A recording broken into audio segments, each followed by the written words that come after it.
Padre, en esta hora vamos delante de tu presencia, Señor.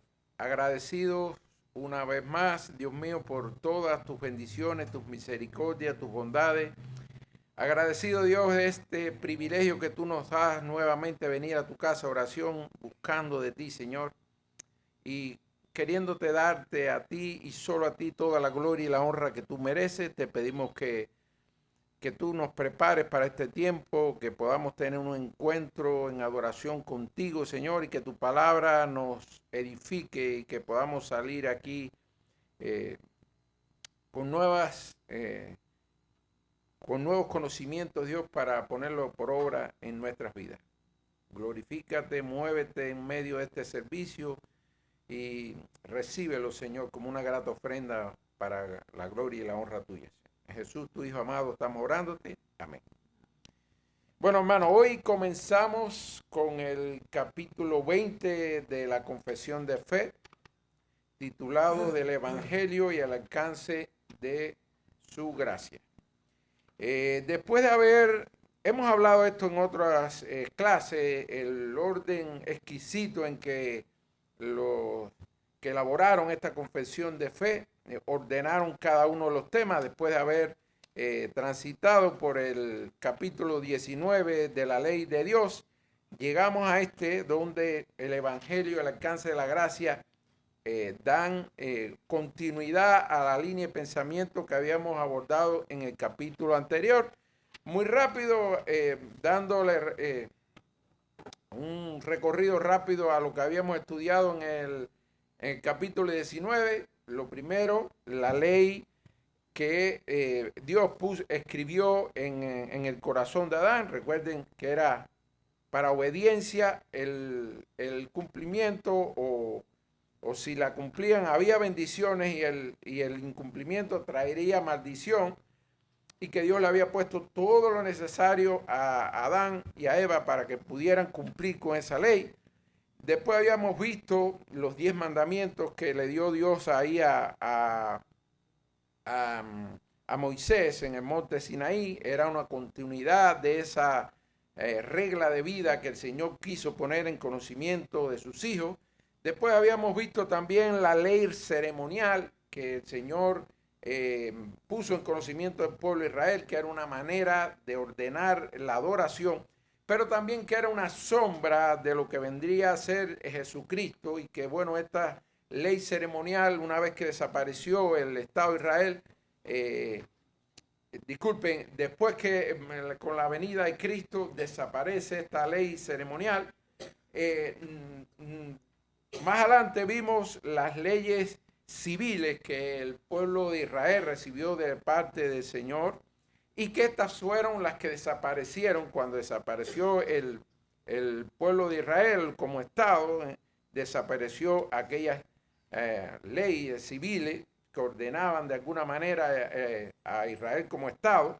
Después vimos que esta ley moral no solo era para los convertidos, sino para toda la creación, precisamente porque venían del autor de toda la creación, del Señor. Por tanto, él como dueño, como rey y señor de sobre toda la creación, tenía toda la autoridad para exigirle a todos, no solo a los creyentes, sino a los no creyentes también, el cumplimiento. Y lo que habíamos visto en la última clase es que los creyentes, aunque no estaban bajo la ley, para poder tener salvación, sí era útil todavía la ley de alguna manera, porque es una regla de vida que mostraba claramente lo que le agrada al Señor, lo que no le agrada, y la manera que el Señor nos indica cómo vivir para estar rectamente delante de sus ojos. Y lo último que vimos, que no había ninguna contradicción en el uso de la ley con el tema de la gracia. Sí, el uso de la ley, entiéndase, por la utilidad de esa ley moral que nos muestra, y con la gracia del Señor no había ningún aspecto que tuvieran contradicción unos de otros. Así llegamos ahora al tema del Evangelio y alcance de la gracia. Estamos en la página 30. Vamos a darle lectura a este párrafo. Dice, habiendo sido quebrantado el pacto de obras por el pecado y habiéndose vuelto inútil para dar vida, agradó a Dios dar la promesa de Cristo, la simiente de la mujer, como el medio para llamar a los escogidos y engendrar en ellos la fe y arrepentimiento. En esta promesa el Evangelio, en su sustancia, fue revelado y por lo tanto es eficaz para llevar a los pecadores a la conversión y a la salvación. Como vemos, hay un orden lógico en el tema que tenía el 19, el capítulo 19 y este 20. Es decir, una vez que fue roto el pacto de obra, es decir, el pecado hizo imposible que el hombre pudiera cumplir con todos los mandamientos, por tanto quedamos destituidos de la gloria de Dios por el pecado. Y el Señor, como no deja nada a medias, como siempre es perfecto en todo lo que hace, ya tenía desde antes de la fundación del mundo un plan diseñado para resolver esa situación. Así vamos a darle lectura a este pequeño resumen que hice de los temas que aborda este párrafo. Primero, el párrafo condensa la transición de la ley a la gracia. Es decir, acabamos de estudiar toda la ley en sus diferentes manifestaciones que el Señor puso en conocimiento nuestro y del pueblo de Israel en su tiempo, y ahora llegamos a la gracia y a la solución que el Dios Todopoderoso generó para resolver la separación entre el hombre y él debido al pecado. Es decir, en este párrafo se explica el Evangelio como la respuesta divina al fracaso del pacto de obra. Habla de su revelación progresiva. Es decir, hermano, cuando usted lee la Biblia de Génesis hasta Apocalipsis, nosotros vemos la revelación progresiva del plan de redención del Señor y cómo desde Génesis ya el Señor mostraba de manera no literal, pero sí figurativa, la figura de Cristo como el Redentor, como la solución a la situación creada por el pecado que nos separó de la presencia del Señor. Como nadie pudo cumplir la ley de manera perfecta para obtener vida, Dios reveló el Evangelio de Cristo para rescatar a sus elegidos, dándole la fe necesaria para creer y encontrando en esa promesa toda su seguridad espiritual. Adán representaba a la humanidad bajo el pacto de obra. Cuando pecó, toda la raza humana quedó afectada por el pecado y separada de Dios. Desde entonces nadie puede obtener salvación por sus propios méritos y obediencia perfecta. Habíamos hablado de este tema de cómo somos incapaces de poder cumplir la ley, es decir, los 10 mandamientos. Cuando usted lo pone sobre la mesa y se empieza a analizar cuántos de esos mandamientos usted cumple, siempre estamos expuestos a al incumplimiento, porque nadie, absolutamente nadie los cumple. Y si cumplimos algunos, otros no los cumplimos. Por tanto, da lo mismo que no cumplamos uno, que lo incumplamos todos ante los ojos de Dios. No nos podemos presentar de manera obediente ante su palabra, porque ya hemos transgredido su ley. No pudiéramos hacer esta pregunta porque estamos hablando, el pacto de ley con el pecado fue roto, resultó inútil o insuficiente, incapaz de poder darle salvación a la raza humana, precisamente porque no la cumplimos y porque el pecado está estorbando para que nosotros seamos obedientes al llamado que nos hace las Escrituras. Pudiéramos hacernos estas preguntas. ¿Qué pasa cuando un pacto o contrato se rompe? Si estamos hablando que ese pacto de obras fue roto por el pecado, ¿cómo responde normalmente a la parte ofendida o afectada? ¿Y cómo respondió Dios después del pecado de Adán y Eva? De esta manera hemos ordenado la manera en que vamos a reflexionar sobre eso. Y por supuesto, cuando pasa un evento donde un pacto se rompe, donde se ha violado o donde se incumplen los aspectos que incluye este pacto, siempre hay una persona que es la que viola el pacto y la otra parte es la que se siente afectada. Por tanto, normalmente se pierden los beneficios del pacto. Si usted había acordado algo y que generalmente los pactos son precisamente para garantizar la retribución por el cumplimiento de él, y por supuesto siempre se está contenida en ese pacto un beneficio mutuo. En este caso, el pacto de Dios con el hombre, por supuesto que Dios no iba a recibir nada a cambio, pero estamos hablando en el mundo secular, normalmente un pacto se hace con beneficio de ambas partes, casi siempre hay una parte más beneficiada que otra, pero en el caso del que es acreedor siempre recibe el beneficio de que se cumpla al menos lo que se ha pactado. En este caso, normalmente, que lo que estamos analizando, normalmente se pierden los beneficios del pacto y aparecen consecuencias para quien lo quebrantó. Se produce una ruptura en la relación, se genera una separación o castigo por haber incumplido lo pactado. Asimismo, como en el mundo secular podemos ver estas cosas, en esto que estamos analizando hoy, que tiene que ver con el pacto de obra, sucedió, ¿qué pasó? El hombre con el pecado fue separado de Dios, hubo una separación, porque recordemos, Dios no puede convivir con el pecado, por tanto, nosotros al heredar esa condición pecaminosa, no podíamos estar en la presencia de un Señor todopoderoso, pero que es 3 veces santo. Por tanto, esa fue la consecuencia de esa ruptura del pacto. Fuimos separados de la presencia de Dios.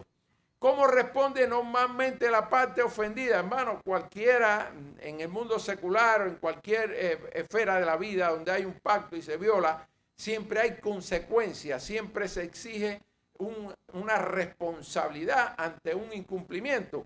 Por tanto, cuando ocurre esto, normalmente, generalmente responde la parte afectada exigiendo justicia, demandando que se apliquen castigos a los responsables porque el acuerdo fue violado. La tercera cuestionamiento es cómo reaccionó Dios ante este problema.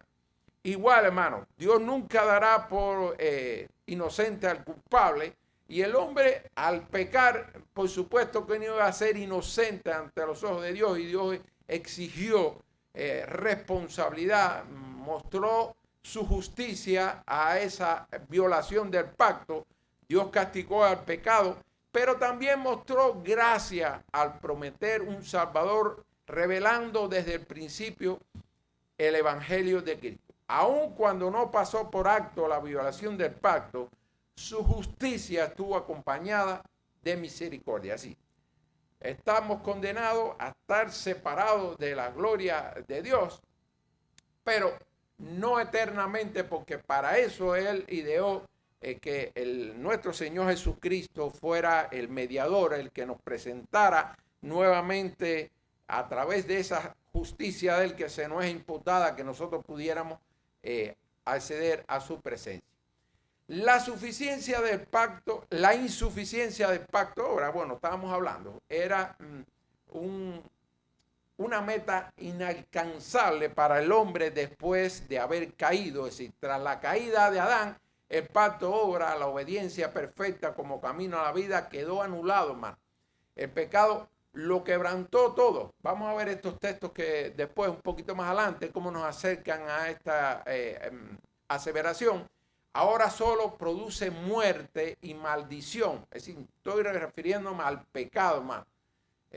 Ahora solo produce muerte y maldición. Nadie puede justificarse ni obtener vida por obra. Recordemos que no es por obra, es por gracia y por la fe que nosotros podemos tener esperanza de vida eterna. El hombre ya no puede salvarse por su propio esfuerzo o moralidad, pues el pecado lo ha hecho inútil para ese propósito. El pacto ahora fracasó por el pecado. Por tanto, toda la humanidad está bajo condenación. Necesitamos algo completamente nuevo. Mira lo que nos dice Romanos 5:12. Por tanto, como el pecado entró en el mundo por un hombre y por el pecado la muerte, así la muerte pasó a todos los hombres por cuanto todos pecaron. Usted, un niño acabado de nacer, ya tiene genéticamente el gen del pecado, porque es una herencia que nos heredó los padres de la creación, que fueron Adán y Eva.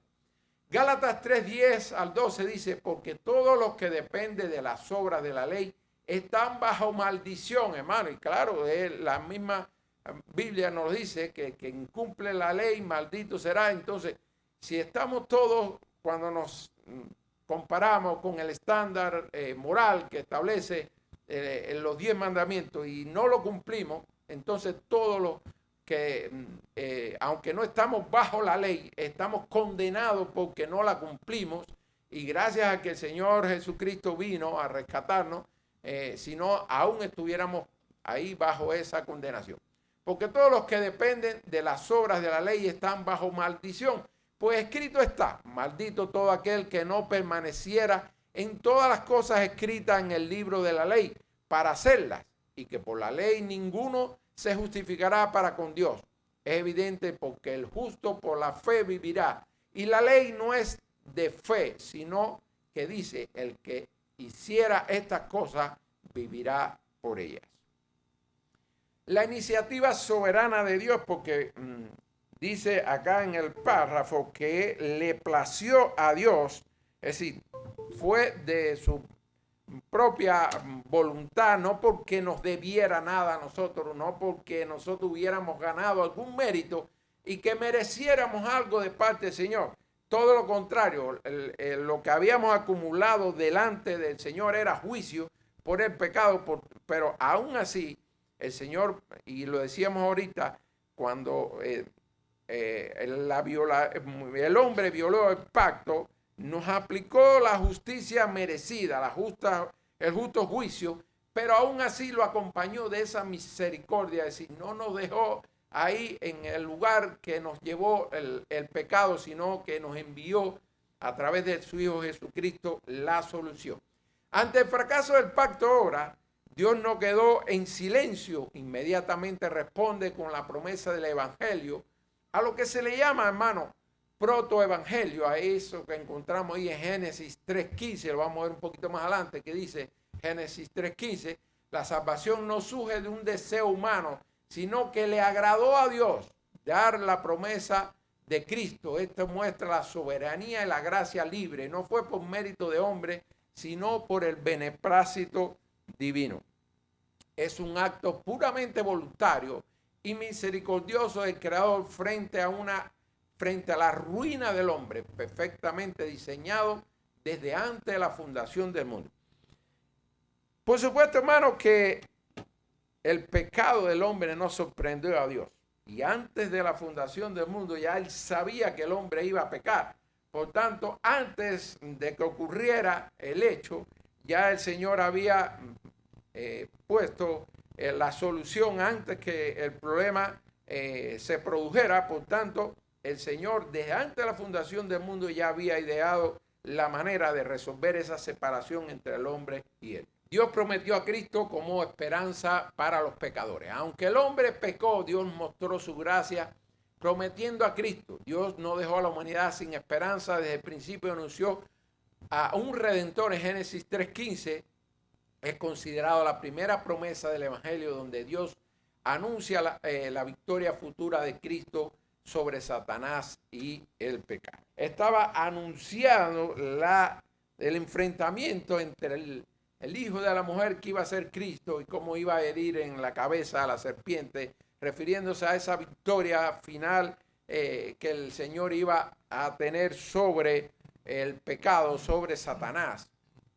Aquí lo tenía un poquitico más condensado, pero de alguna manera también para ilustrar a qué se refiere Génesis 3:15. Dice, a la simiente de la mujer hace alusión a la encarnación de Cristo que nace de una mujer.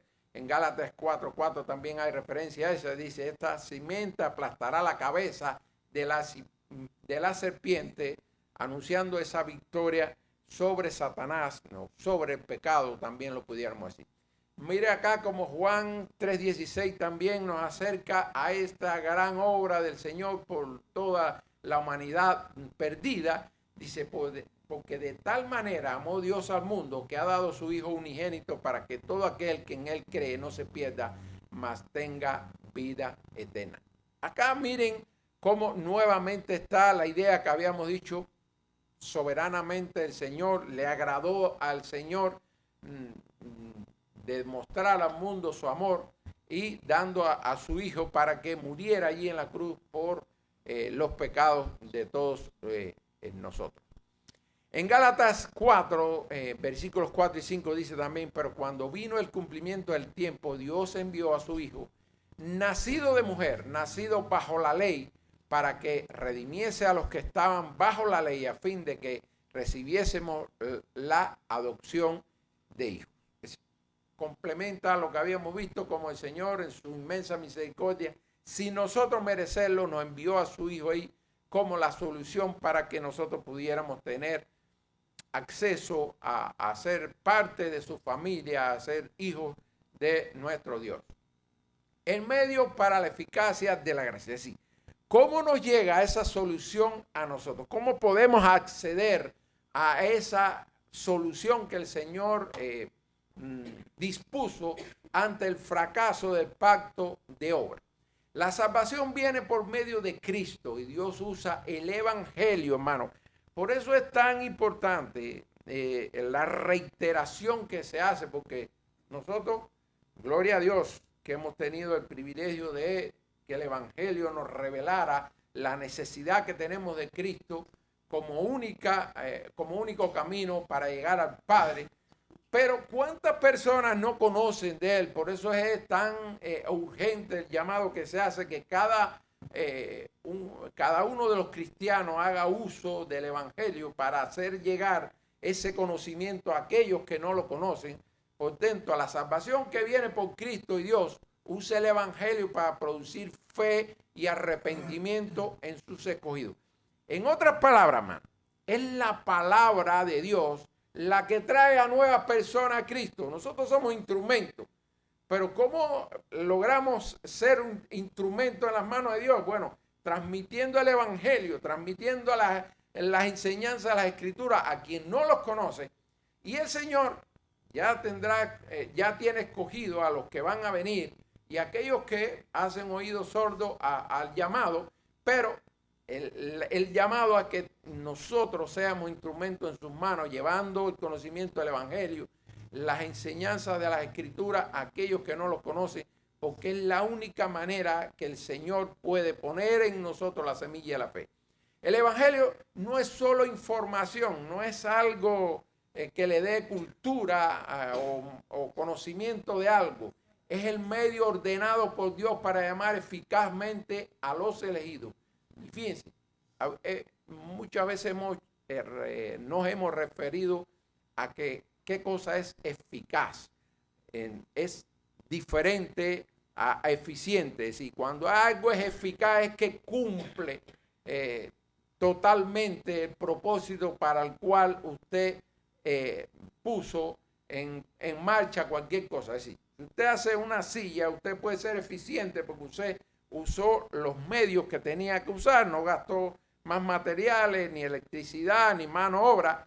Pero si la silla tiene defecto o es tan fea que nadie la compra, usted fue eficiente porque no usó más de lo que debía usar. Pero no es eficaz porque no cumple su propósito, que la gente lo compre y lo use.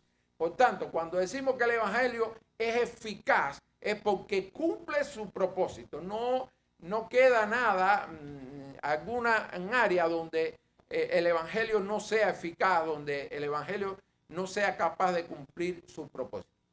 Produce fe, por supuesto, estamos refiriendo al Evangelio, y arrepentimiento por el poder del Espíritu. Por eso el pastor muchas veces ha dicho, si usted le anuncia el Evangelio a alguien, y por supuesto, tiene que hacerlo usando las enseñanzas que nos da la Biblia, pero si usted ve a alguien que no le hace caso, no se afane por eso, hermano, porque es el poder de Dios el que atrae, el que escoge, el que llama, el que da el crecimiento es Dios.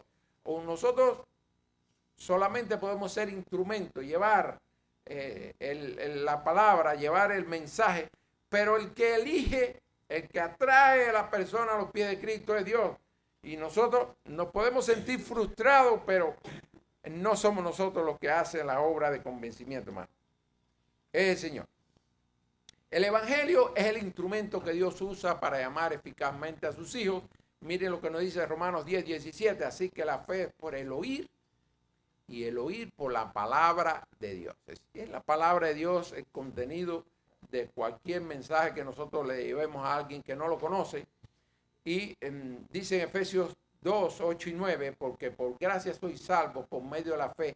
Y esto no es de vosotros, pues don de Dios, no por obra, para que nadie se gloríe. Así que si usted ve a alguien que se está dando mérito y palmadas en el pecho porque ha traído a no sé cuántas personas a los pies de Cristo, hermano, es Dios quien los trae, no nosotros.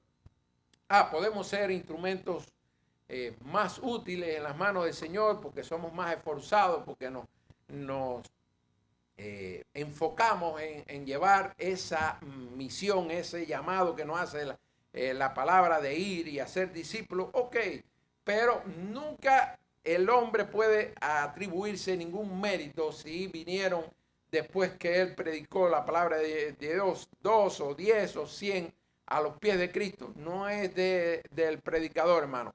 Es la obra del Señor en el corazón de los que escuchan la palabra y el Señor los atrae. Dice 2 Timoteo 2:2, lo que has oído de mí ante muchos testigos, esto encargo a los hombres fieles que sean idóneos para enseñar también a otros. Fíjense cómo Pablo le da esta misión a Timoteo, decir, lo que has oído de mí, y por supuesto eran lo que estaba en las escrituras, no palabra de hombre, sino fiel a las escrituras, para enseñar también a otros. En Hechos 11:18 también dice, entonces, oídas estas cosas, callaron y glorificaron a Dios diciendo, de manera que también a los gentiles ha dado Dios arrepentimiento para vida. El fundamento de esta salvación que ha dado el Señor es Cristo, hermano. El fundamento total del creyente descansa en Cristo. El Evangelio no es solo el ticket de entrada. Hermano, fíjese cómo lo ilustro de esta manera.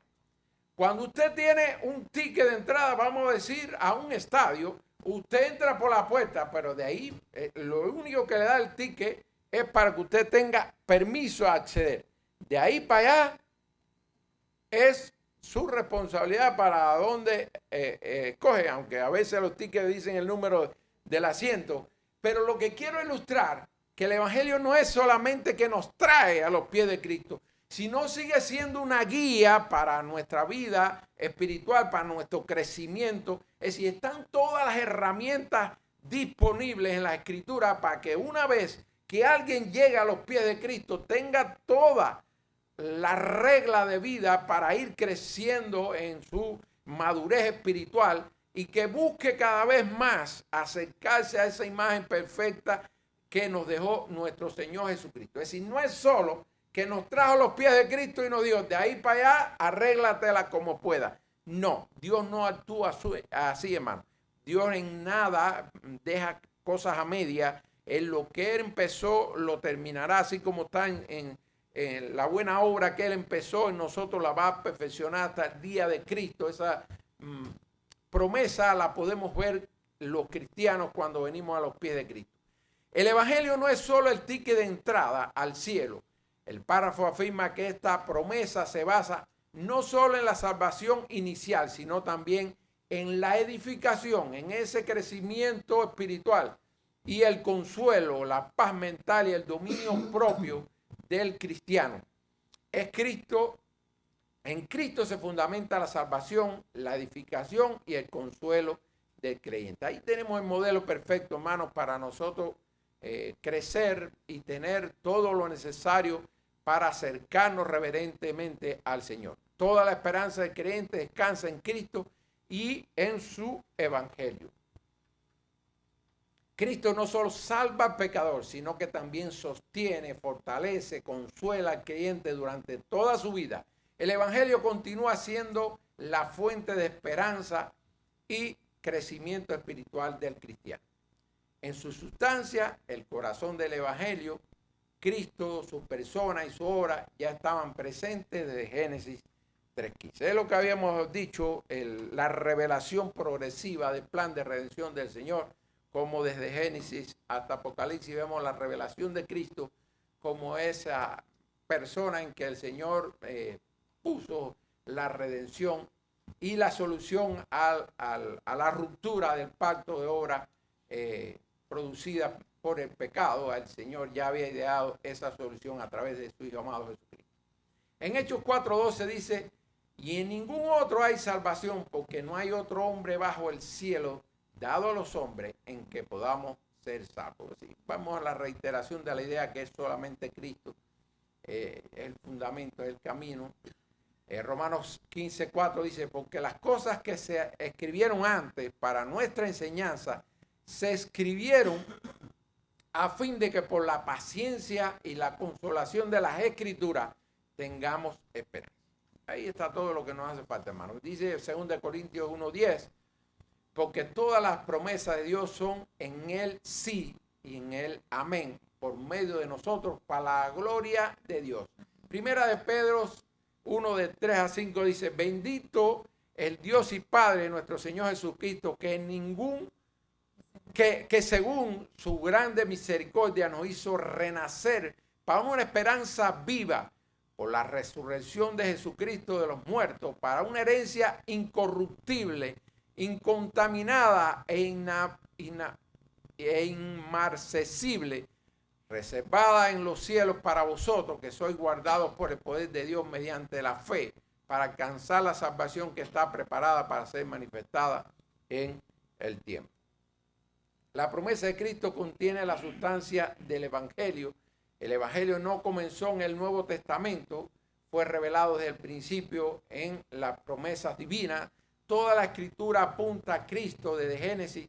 Dios fue revelando progresivamente el Evangelio. Las promesas, sacrificios y figuras del Antiguo Testamento anunciaban las obras redentoras de Jesús.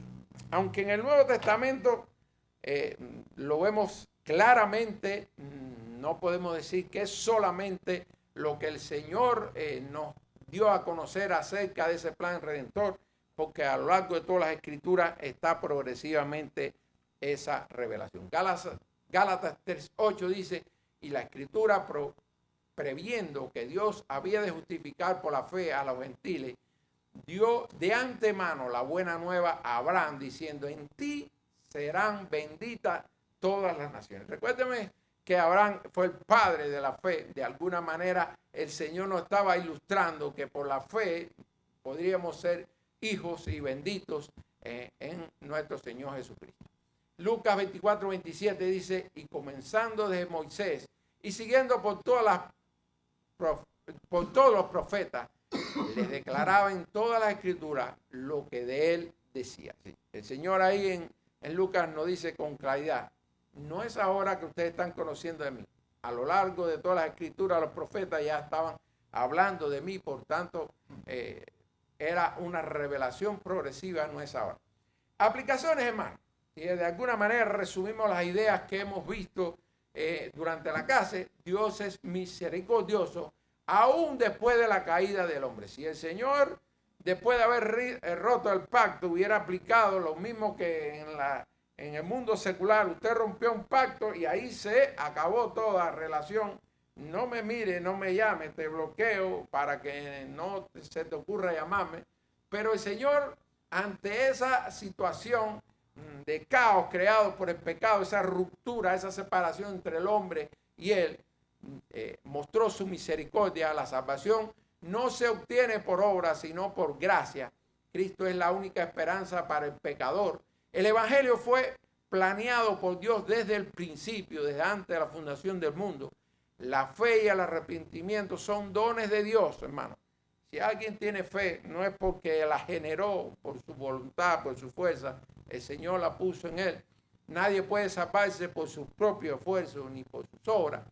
La promesa de Cristo debe producir gratitud y humildad, porque debemos reconocer nuestra pobre condición, nuestra necesidad de Cristo para poder mantenernos firmes en sus caminos. El Evangelio sigue siendo el medio que Dios usa para llamar a los pecadores, hermanos. Y cuando decimos el Evangelio es la palabra de Dios, el llamado que el Señor nos dejó bien claro ahí, esa comisión que dejó a la iglesia de ir por el mundo y a ser discípulos y anunciar que esa ruptura del pacto, que esa separación entre Dios y el hombre, que esa condenación que trajo al hombre el pecado, tiene solución y es Cristo. Eso es lo que el Evangelio sigue siendo la solución y es la manera que nosotros debemos trasladar el mensaje cuando nos acercamos a alguien que no conoce de Cristo, que no conoce de la palabra. La gracia de Dios es suficiente para transformar vidas.